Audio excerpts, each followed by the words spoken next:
Madame Diane Farrell est mère de famille et chanteuse. Elle mène une vie familiale et artistique bien remplie. Elle aime partager ses émotions et son vécu en chansons. La musique et sa famille, c'est sa vie. Il a suffi d'un instant pour peindre sa vie en noir. J'ai commencé par un bac de gorge. Et puis la voiture, ma gorge enflait. Elle enflait beaucoup. Je voulais pas me faire opérer. C'était vraiment quelque chose que je voulais. Alors j'ai regardé, mais ça peut pas. Son état s'était détérioré, elle avait des grosses difficultés respiratoires. Au début, on pensait que son problème était au niveau des poumons. Diane était une fumeuse invétérée, donc le réflexe avait été de blâmer ses poumons pour ses problèmes respiratoires.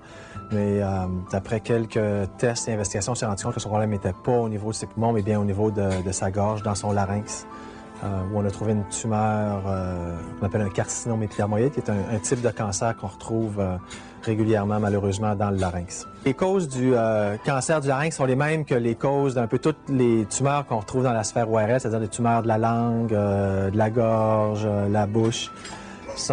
Pratiquement 95% de ces personnes-là sont des fumeurs invétérés. Je savais que je chante un peu, que je peux un peu sentir, parce que je sens plus, que je peux un peu respirer dans la bouche et dans le nez. Que tu m'as j'avais pancréotomie. Mais j'avais quelque chose que je savais que ça ne serait plus comme avant. J'avais plus la vie que j'avais avant. Mais je voulais vivre pareil. Diane était chanteuse presque professionnelle, faisait la tournée des bars, interprétait un peu de musique, chantait beaucoup. Puis quand on lui parle d'avoir un cancer autour des cordes vocales, c'est clairement dévastateur. Courage, détermination et tendresse. 3 mots que son entourage lui a donnés pour traverser une épreuve longue et difficile. J'ai eu un paquet de tendresse et de compréhension. Sans ça, je pense que j'aurais pas posé mon travail.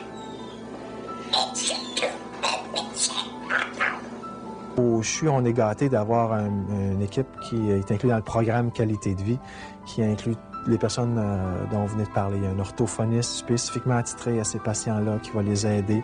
Au début, qui va leur fournir l'électrolarynx, leur montrer un peu comment ça fonctionne. Ensuite, après quelques semaines, quand tout a guéri, il va essayer de leur apprendre, leur donner des cours, les former en voie ésophagienne. Je parlais pas du tout. J'étais un an. Je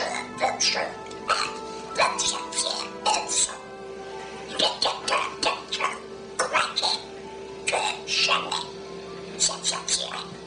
Et en France, de détermination, de cochon, ça sortit. Diane a pris le taureau par les cornes, si on peut dire. Oui, elle a réorganisé sa vie, puis ensuite, elle s'est attaquée à son problème. Depuis ce temps-là, elle a complètement arrêté de fumer, de consommer de la boisson. Elle a raconté son histoire, elle a écrit un livre.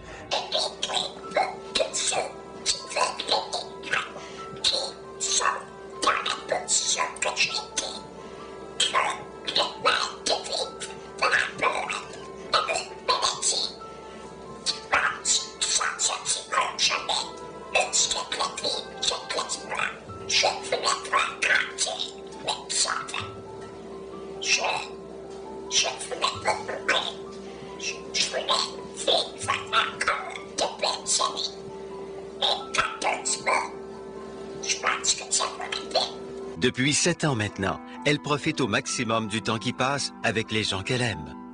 Elle écrit pour apprivoiser la maladie et son œuvre donne espoir maintenant aux autres.